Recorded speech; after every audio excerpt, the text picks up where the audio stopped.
नमस्कार विद्यार्थी मित्रांनो, अभ्यास मित्र परिवारामध्ये तुम्हा सर्वांचं स्वागत आहे. मित्रांनो, आज आपण 4 ऑगस्ट 2025 रोजीचं करंट अफेअर जे आहे तर याचं सेशन अभ्यासणार आहोत. तर बघा, लेक्चर जर तुम्ही डेली करत असाल तर लेक्चर लाईक करत चला, चॅनलला सबस्क्राईब करत चला. थोडंसं मागच्या आठवड्यात थोडं इनरेग्युलर राहिलेलं आहे. शनिवारी आपलं लेक्चर झालं नाही आणि त्याच्या अगोदर 2-3 दिवस लेक्चर आपलं झालं नव्हतं. त्याच्या पाठीमागच्या आठवड्यात तब्येत होती की माझा घसा एवढा खराब झाला होता की त्यामधून आवाजच बाहेर पडत नव्हता. म्हणजे एवढी सर्दीने मी परेशान झालो होतो, त्यामुळे ते लेक्चर झाले नव्हते. त्यासाठी क्षमस्व. पण आता आपण इथून पुढे कंटिन्यू सिरीज करूही. आणि त्याचबरोबर आपण काय करत जाऊ तर एक उजळणी सेशन ठेवत जाऊ. म्हणजे समजून घ्या की आठवड्याला एक दिवस मागच्या 7 दिवसांमध्ये झालेल्या सर्व घडामोडी ज्या आहे तर त्याचं उजळणी सेशन जे आहे तर ते आपण आजपासून म्हणजे सोमवारपासून आज सेशन असेल किंवा नेक्स्ट मंडे पासून आपण ते सुरू करूया. तर लाईव्ह स्वरूपात ते घेत जाऊया. तसं आपलं रेकॉर्डेड स्वरूपात हे सेशन असतं. सुरू करूया मागचं सेशन. बघा, तुम्ही सांगा काय करायचं, कसं करायचं, त्यानुसार आपण कंटिन्यू करूया. पहिला क्वेश्चन आहे, ऑगस्ट 2025 मध्ये भारताचे नवे उपलष्कर प्रमुख कोण बनले आहे? तर भारताचे नवे उपलष्कर प्रमुख बनलेले आहे लेफ्टनंट जनरल पुष्पेंद्र सिंग. बघा मित्रांनो, लेफ्टनंट जनरल पुष्पेंद्र सिंग यांनी 1 ऑगस्ट 2025 पासून भारताचे नवीन उपलष्कर प्रमुख पदाचा पदभार जो आहे तो स्वीकारलेला आहे. ते भारताचे 48वे उपलष्कर प्रमुख आहे. हे आपल्यासाठी परीक्षेच्या दृष्टीने महत्त्वाचं आहे. परीक्षेमध्ये विचारलं जाईल की भारताचे 48वे उपलष्कर प्रमुख कोण आहे. आणि दुसरी महत्त्वाची गोष्ट, त्यांनी कुणाची जागा घेतलेली आहे तर NS राजसुब्रमणी यांची त्यांनी जागा घेतलेली आहे. हे दोन पॉईंट जर आपल्याला माहित असतील तर मग आपल्याला परीक्षेमध्ये आपलं उत्तर 100% बरोबर येणार. या व्यतिरिक्त किंवा याच्या पुढे जाऊन आयोग आपल्याला काय विचारू शकतो तर यापुढे जाऊन आपल्याला लष्कर प्रमुख वगैरे त्यांची माहिती विचारली जाऊ शकते. तर ती आपण बघूया. पण त्याच्या पहिले 1 एप्रिल 1995 ला आपल्या भारतीय आर्मीची, इंडियन आर्मीची स्थापना झालेली आहे. नवी दिल्लीमध्ये मुख्यालय आहे. लष्कर प्रमुख लक्षात ठेवा उपेंद्र द्विवेदी आहे. आणि भारत सेना दिन 15 जानेवारी रोजी सेलिब्रेट केला जातो. मग सगळ्या भारतीय नौदल, हवाई दल, लष्कर प्रमुख, चीफ ऑफ डिफेन्स स्टाफ सगळे कोण आहे तर ते आपण इथं बघून घेऊया. भारताचे लष्कर प्रमुख आहे उपेंद्र द्विवेदी. संरक्षक प्रमुख आहे, चीफ ऑफ डिफेन्स स्टाफ आहे अनिल चौहान. वायुसेना प्रमुख आहे अमरप्रीत सिंग. नौदल प्रमुख आहे दिनेश कुमार त्रिपाठी. त्यानंतर भारतीय तटरक्षक दलाचे 26वे महासंचालक आहे परमेश शिवमणी. लष्करी ऑपरेशनचे महासंचालक आहे राजीव घई. आता राजीव घईच ऑपरेशन सिंदूर दरम्यान समोर येऊन आपल्याला काय देत होते, माहिती देत होते. भारतीय हवाई दलाचे नवे उपप्रमुख आहे नर्मदेश्वर तिवारी. आणि आता लष्कराचे उपप्रमुख कोण बनलेले आहे तर पुष्पेंद्र सिंग 48वे बनलेले आहे. राज सुब्रमण्यन यांची जागा त्यांनी घेतलेली आहे. पुढे जाऊया. दुसरा क्वेश्चन आहे, ऑगस्ट 2025 मध्ये सरकारी कर्मचाऱ्यांसाठी औपचारिक सबॅटिकल रजा योजना सुरू करणारं भारतातील पहिलं राज्य कोणतं बनलं आहे? तर सबॅटिकल लिव्ज म्हणजे काय असतात तर सिंपल अशा रजा की ज्यामध्ये तुम्ही काय करू शकता तर तुम्ही समजून घ्या की तुमचा एक स्पेसिफिक नोकरीचा कालावधी जर कंप्लीट झाला असेल तर तुम्ही सुट्ट्या घेऊ शकता. आणि त्या सुट्टी दरम्यान तुम्हाला 50% सरकारकडून वेतन सुद्धा भेटतं. मग सिक्कीम सरकारने काय केलेलं आहे तर या सबॅटिकल लिव्हजला परमिशन जे आहे, परवानगी दिलेली आहे. भारतात असं सुरू करणार हे पहिलेच राज्य आहे. मग सिक्कीममध्ये ज्या सरकारी नोकरदाराचे समजा वय वर्ष 5 त्याने सरकारी नोकरीमध्ये कंप्लीट केलेलं आहे, 5 वर्ष त्याने सरकारी नोकरीमध्ये त्याची सर्व्हिस कंप्लीट केलेली आहे, तर तो 365 ते 1085 दिवसाच्या काय घेऊ शकतो, रजा घेऊ शकतो. म्हणजे 5 वर्ष कंप्लीट झाल्यानंतर तो एवढ्या कालावधीच्या मॅक्सिमम सुट्ट्या घेऊ शकतो आणि त्याचं त्याला 50% वेतन सुद्धा मिळेल. म्हणजे फॉर एक्झाम्पल की सिक्कीममध्ये एखाद्याने 5 वर्ष आपली नोकरी कंटिन्यू केली ॲज अ PSI म्हणून किंवा ॲज अ STI म्हणून, त्याला जर उद्या जाऊन वाटलं की मला राज्यसेवेतून पोस्ट काढायची तर तो एवढ्या दिवसात सुट्ट्या घेऊ शकतो. प्लस त्याला 50% वेतन जे आहे ते सिक्कीम सरकारकडून मिळेल.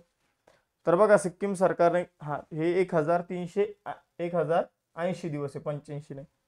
तर बघा परत एकदा सांगतो, सबॅटिकल रजा सुरू करणार सिक्कीम हे भारतातील पहिलं राज्य आहे. सिक्कीममध्ये ज्यांनी 5 वर्ष सतत आपली सर्व्हिस कंप्लीट केलेली आहे तर त्यांना 365 दिवसापासून जास्तीत जास्त 1080 दिवसापर्यंतची रजा मिळू शकते. त्यांच्या अनुपस्थितीत त्यांना मूळ वेतनाच्या 50% रक्कम जी आहे ती ॲज अ पगार म्हणून दिली जाणार आहे. पुढे जाऊया. तिसरा क्वेश्चन, जागतिक स्तनपान सप्ताह 2025 कधी साजरा केला जाईल किंवा कधी साजरा केला जात आहे असं म्हणायला हरकत नाही, कारण 1 ऑगस्ट ते 7 ऑगस्ट या कालखंडामध्ये जागतिक स्तनपान सप्ताह जो आहे तो सेलिब्रेट केला जातो. थोडक्यातच लक्षात ठेवा, ऑगस्ट महिन्याचा जो पहिला आठवडा असतो, फर्स्ट जो काही आठवडा आहे, तर त्यामध्ये काय सेलिब्रेट केला जातो, स्तनपान सप्ताह जो आहे तो सेलिब्रेट केला जातो. मग स्तनपानाचे फायदे वगैरे काय आहे, तर याबाबत जागरूकता पसरवणे हा या पाठीमागे उद्देश आहे. थीम काय आहे, prioritising breastfeeding create sustainable support system. आपल्याला काय करायचे आहे, प्रायोरिटी द्यायची आहे, प्रायोरिटायझिंग ब्रेस्ट फीडिंग म्हणजे ब्रेस्ट फीडिंगला आपल्याला काय करायचे आहे, प्रायोरिटी द्यायची आहे, आणि क्रिएट सस्टेनेबल सपोर्ट सिस्टम. ठीक आहे, अशी थीम आहे. कधी कधी काही शब्दावर माझी जीभ जी आहे ती वळत नाही व्यवस्थित, तर तेवढं समजून घेत चला. पुढे जाऊया. तुम्ही www काही पण सर्च करताना आपण www.google.com असं सर्च करतो, तर त्या www चा अर्थ आहे वर्ल्ड वाईड वेब. तर या वर्ल्ड वाईड वेब आपण जे काही आपल्याला बघायला मिळतं तर त्याचा एक दिवस पण आहे, वर्ल्ड वाईड वेब डे. तर तो कधी सेलिब्रेट केला जातो, हा दिवस 1 ऑगस्टला सेलिब्रेट केला जातो. तर आज आपण हे जे इंटरनेटची दुनिया बघत आहोत त्यामध्ये www याचा खूप मोठा रोल आहे. म्हणजे आपल्याला योग्य ती वेबसाईट तयार करण्यासाठी हे जे काही वर्ल्ड वाईड वेब आहे तर त्याचं खूप मोठं योगदान आहे. तर आपण जर बघितलं तर त्याचा जगावर क्रांतिकारी परिणाम जो आहे तो झालेला आहे. यामुळे आपण संवाद साधण्याची, माहिती मिळवण्याची, जगाशी जोडण्याची पद्धत जी आपली ती पूर्णपणे बदललेली आहे. अगदी जे काही इंटरनेट आहे तर ते या www या संकल्पनेच्या आधारावर आहे. जे काही वेबसाईट वगैरे बनवले जातात त्यामध्ये सुरुवातीलाच तुम्हाला ही www वर्ल्ड वाईड वेब बघायला मिळतं. टिम बर्नर्स-ली यांनी याचा शोध लावला होता. थीम आहे empowering the future, build and inclusive, safe and open web. तर आपल्याला एम्पॉवर करायचं, एम्पॉवरिंग द फ्युचर, फ्युचरला एम्पॉवर करायचं कशासाठी, build and inclusive, safe and open web साठी. पुढे जाऊया. 5वा प्रश्न, म्यानमारचे नवीन पंतप्रधान म्हणून कुणाची नियुक्ती करण्यात आलेली आहे. तर म्यानमारचे नवीन पंतप्रधान म्हणलेले यू नो सॅन. तर बघा, म्यानमारचे सध्याचे कार्यवाहक राष्ट्रपती आहे मिन आंग हांग यांनी यू नो सॅन यांची म्यानमारचे नवीन पंतप्रधान म्हणून नियुक्ती केली आहे. 6वा महत्वाचा प्रश्न आहे बघा, आर्टिफिशियल इंटेलिजन्सवर आधारित रस्ता सुरक्षा प्रोजेक्ट सुरू करणारे भारतातील पहिले राज्य. तर आर्टिफिशियल इंटेलिजन्सवर आधारित रस्ता सुरक्षा प्रोजेक्ट जो आहे तर तो उत्तर प्रदेश सुरू करत आहे. आपण जर बघितलं तर रस्ते वाहतूक आणि महामार्ग मंत्रालयाने या प्रोजेक्टला मान्यता दिलेली आहे. या प्रोजेक्टमध्ये AI, आर्टिफिशियल इंटेलिजन्स आणि बिग डेटा ॲनालिटिक्स म्हणजे जो काही डेटा आपल्याकडे उपलब्ध आहे तर त्याचा वापर करून रस्ता सुरक्षा दिली जाणारे, वाहतुकीची अंमलबजावणी केली जाणारे, वाहतूक संबंधितील दस्तऐवजांचे आधुनिकीकरण केले जाणार आहे. याबाबतची नोडल एजन्सी म्हणजे सगळं कामकाज पाहणारी जी काही संस्था आहे ती लॉजिका आणि सरकारी कंपनी ITI लिमिटेड असणार आहे. सगळ्यांना सॉरी. पुढे जाऊया मित्रांनो. आपण 11 ऑगस्ट पासून सकाळी 10 वाजता एक बॅच सुरू करत आहोत, विजयश्री रिव्हिजन बॅच 3.0. मग आतापासून याची माहिती का देतोय आपण, तर या बॅचची फी फक्त 499 रुपये असणार आहे आणि 500 विद्यार्थ्यांना या बॅचमध्ये रिव्हिजन 500 विद्यार्थ्यांचं करून घेतलं जाणार आहे. तर त्यामुळं आतापासून आपण याचं प्रमोशन करतोय की जे पहिले 500 विद्यार्थी असतील त्यांच्यासाठीच ही जी फी असणार आहे ती 499. 500 विद्यार्थी क्रॉस झाले तर ही फी 599. त्यानंतर 100 विद्यार्थी अजून ऍड झाले, इथं 700 विद्यार्थी झाले, तर फी 699 होत जाणार आहे. याची सर्वांनी दखल घ्यायची आहे. पुढे जाऊया मित्रांनो.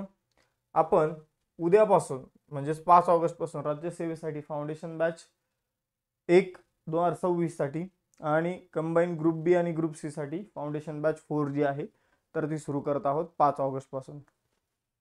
बघा मित्रांनो, जर तुम्ही फक्त पूर्व परीक्षेची तयारी करत असाल तर विजेता बॅच 1 जी आहे ती कंबाईन ग्रुप बी आणि ग्रुप सी साठी आपण सुरू करत आहोत.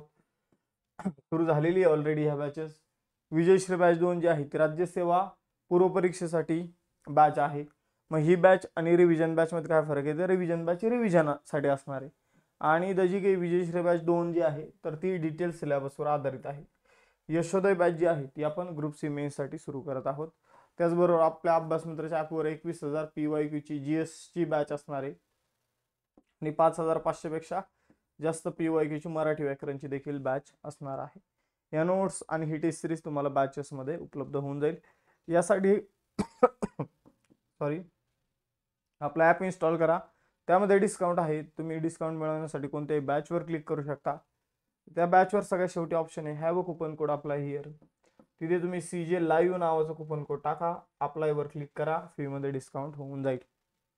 बघा पुढचा मोस्ट इम्पॉर्टंट क्वेश्चन आहे, लक्ष द्या. AI इम्पॅक्ट समिट 2026 कोणता देश आयोजित करेल, तर AI इम्पॅक्ट समिट जो आहे तो भारत आयोजित करणार आहे. बघा मित्रांनो, 2026 मध्ये AI इम्पॅक्ट समिट जी आहे तर ती भारत आयोजित करणार आहे 19-20 फेब्रुवारी 2026 ला. हे शिखर परिषद भारत सरकारच्या इंडिया AI मिशनचा एक भाग असणार आहे ज्याचा उद्देश कृत्रिम बुद्धिमत्ता सामान्य लोकांसाठी सुलभ आणि फायदेशीर बनवणे हे आहे. तर AI इम्पॅक्ट समिट जी आहे लक्षात ठेवा महत्वाचं आहे, तर ती भारतात आयोजित केली जाणार आहे 19-20 फेब्रुवारी 2026 मध्ये. 8वा प्रश्न आहे, जुलै 2025 मध्ये कोणत्या देशाने 127 वर्षानंतर भगवान बुद्धांचे पवित्र पिप्रहवा अवशेष भारताला परत केले आहे. तर बघा मित्रांनो, हाँगकाँगने भगवान गौतम बुद्धाचे जे काही अवशेष आहे ते भारताला परत केले आहे. मग याला पिप्रहवा असं का म्हटलं जातं, तर ते आता आपण समजून घेऊया थोडं. 127 वर्षानंतर यांनी भारताला परत केल्याचा अर्थ नेमकं काय आहे, तर पिप्रहवा अवशेष जे आहे तर ते 1818 मध्ये उत्तर प्रदेशमध्ये एक ठिकाणी पिप्रहवा या स्तूपातील उत्खननादरम्यान हे अवशेष आपल्याला सापडले होते. हे अवशेष विलियम पेप्पे यांना सापडले होते. मग हे अवशेष जे आहे ते हाँगकाँगमध्ये नेण्यात आले आणि त्याचा आता लिलाव होणार होता त्या अवशेषांचा. तर हे लिलाव आपण भारत सरकारने राजनैतिक दबाव वगैरे आणून रोखला आणि हे अवशेष भारतामध्ये परत आणले. पुढे जाऊया. 9वा पण मोस्ट इम्पॉर्टंट क्वेश्चन आहे, भारतातील पहिला make in India 1 megawatt green hydrogen plant कुठे सुरू झाला, तर कांडला पोर्ट जे गुजरातमध्ये आहे तिथं भारतातील पहिला make in India 1 megawatt green hydrogen plant जो आहे तो सुरू झालेला आहे. कांडला पोर्ट जे आहे तर भारतातील कांडला जो आहे तो 1965 मध्ये भारतातील हा पहिला एक्सपोर्ट प्रोसेसिंग झोन बनला होता आणि साल 2000 अंतर्गतच्या सेज धोरणांतर्गत स्पेशल इकॉनॉमिक झोन अंतर्गत हा भारतातील पहिला सेज देखील बनलेला आहे कांडला, लक्षात ठेवायचा आहे. तर तो पहिला एक्सपोर्ट प्रोसेसिंग झोन होता आणि पहिला सेज देखील कांडला होता. एक्सपोर्ट प्रोसेसिंग झोन तो कधी बनला होता, 1965 ला बनला होता.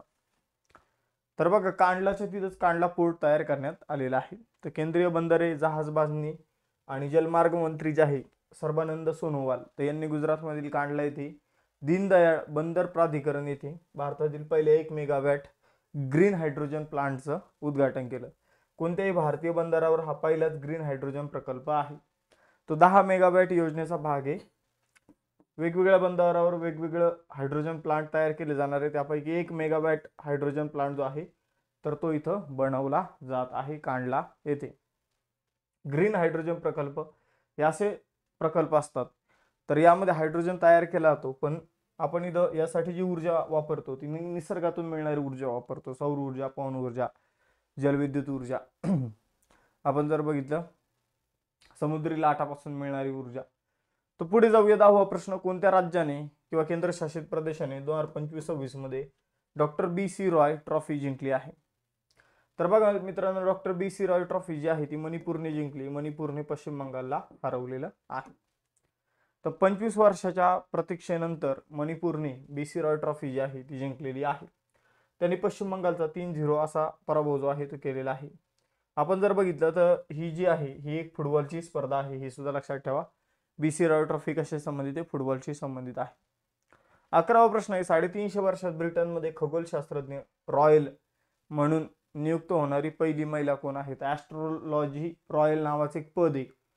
ते काय करतं, ते पदावर असणारा व्यक्ती, ब्रिटनमध्ये पद असतं, या पदावर असणारा व्यक्ती जो आहे तो ब्रिटिश राजघराणं जे आहे तर त्यांना जे काही ॲस्ट्रोलॉजी जे आहे खगोलशास्त्रज्ञ जे आपण म्हणूया खगोलशास्त्र जे आहे तर त्या संबंधित माहिती देण्याचं काम करत असतं खगोलशास्त्रज्ञ रॉयल किंवा आपण म्हणूया ॲस्ट्रोलॉजी रॉयल नावाचं पद. आपण जर बघितलं तर या पूर्ण आतापर्यंतच्या 350 वर्षाच्या इतिहासामध्ये जेव्हापासून हे पद तयार झालं तेव्हापासून एकही महिला या पदावर विराजमान झाली नव्हती. आता पहिल्यांदा मिशेल डोहर्टी या पहिल्या ब्रिटनमध्ये खगोलशास्त्रज्ञ रॉयल बनल्या आहे. आपण जर बघितलं तर हे पद 1675 मध्ये निर्माण करण्यात आलं होतं. आता आपण जर बघितलं तर मिशेल डोहर्टी या पहिल्या महिला बनलेल्या आहे या पदावर विराजमान होणाऱ्या.